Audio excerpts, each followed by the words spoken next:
Hello friends, welcome back to મુક્તિસ kitchen. હું છું મુક્તિ પંડ્યા. આજે આપણે બનાવીશું વેજ ફ્રાઈડ રાઈસ. અહીંયા વેજ ફ્રાઈડ રાઈસ તમે લારી ઉપર, રેસ્ટોરન્ટ પર ખાધું હશે, પણ ઘરે તમે આને પરફેક્ટ એકદમ છૂટા અને ટેસ્ટી કઈ રીતે બનાવવાના એ બતાવવાની છું. અને ઇઝી છે બનાવવામાં અને એટલા ટેસ્ટમાં લાગે છે.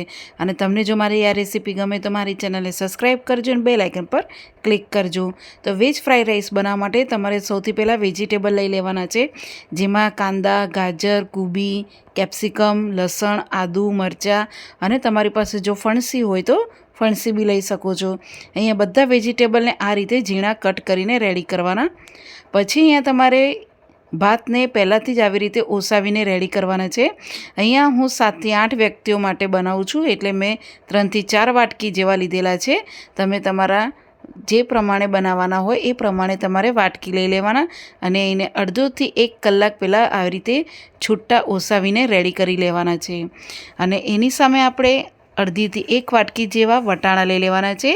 એને બી તમારે પહેલાં કૂક કરીને પછી જ એડ કરવાના છે. તો આ રીતે આટલું વેજ ફ્રાઈસ બનાવવા માટે પહેલાં તમારે આટલી તૈયારી રેડી કરીને રાખી દેવાની. હવે આપણે વેજ ફ્રાઈડ રાઈસ બનાવવા માટે ગેસ ચાલુ કરીને કઢાઈ મૂકી દઈશું. એમાં આપણે 2થી 3 ચમચા જેટલું તેલ લઈશું. અહીંયા હું 2થી 3 વ્યક્તિઓ માટે પહેલાં બનાવું છું. 2થી 3 ચમચા જેટલું તેલ એડ થઈ જાય અને હલકું ગરમ થાય એટલે એની અંદર આપણે લસણ, આદુ અને લીલા મરચાં 1 ચમચી જેવા એડ કરી દઈશું. અને લસણ અને મરચાંમાંથી કાચો સ્વાદ નીકળી જાય એટલું આપણે કૂક કરી લઈશું. ગેસની ફ્લેમ તમારે અહીંયા મીડિયમ ટુ હાઈ રાખવાની રહેશે. અહીંયા લસણ એકદમ લાલ ન થઈ જાય અને મરચાં બળી ન જાય એ રીતે તમારે કૂક કરવાનું છે. પછી આપણે આની અંદર 1થી અડધી વાટકી જેવા ઝીણા સમારેલા કાંદા એડ કરીશું. એ રીતે અડધી વાટકી જેવા ઝીણા સમારેલી કુબી, અડધી વાટકી જેવા આપણે કેપ્સિકમ એડ કરીશું અને અડધી વાટકી જેવા આપણે ઝીણા સમારેલા ગાજર એડ કરીશું.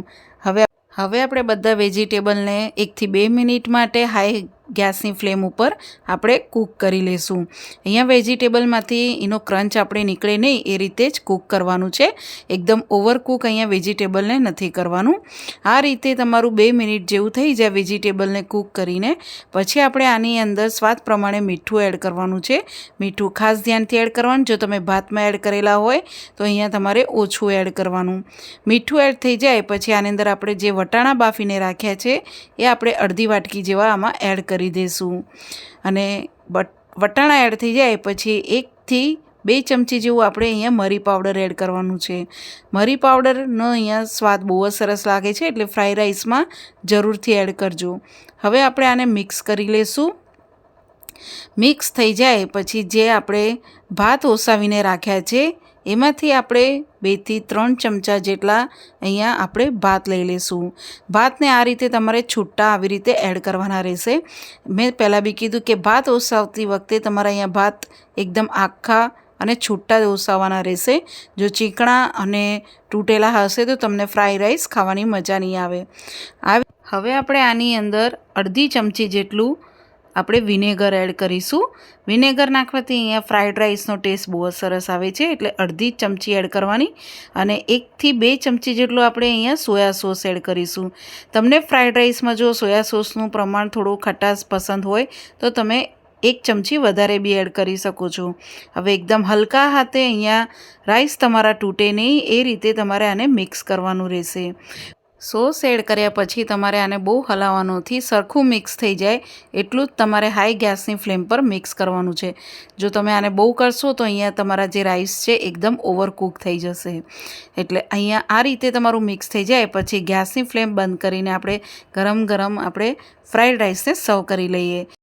અને આ રીતે તમે એકવાર તમારા ઘરમાં જરૂરથી ફ્રાઈડ રાઈસ બનાવજો. એટલે જ આ ટેસ્ટી અને એકદમ જ મસ્ત મજા આવે છે ખાવાની. તમે એકવારથી ચોક્કસથી ટ્રાય કરજો. ગાર્નિશિંગમાં મેં ઉપરથી કુબી એડ કરી છે ઝીણી સમારેલી, પણ તમારી પાસે જો લીલા કાંદાના પાન હોય તો તમે જરૂરથી એડ કરજો.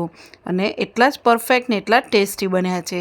અને તમને જો મારી રેસીપી ગમે તો મારી ચેનલને સબસ્ક્રાઈબ કરજો, બેલ આઇકન પર ક્લિક કરજો અને કેવી લાગે મને કોમેન્ટ્સ બોક્સમાં જણાવજો. અને એક લાઈક જરૂરથી કરી લેજો. Thank you for watching.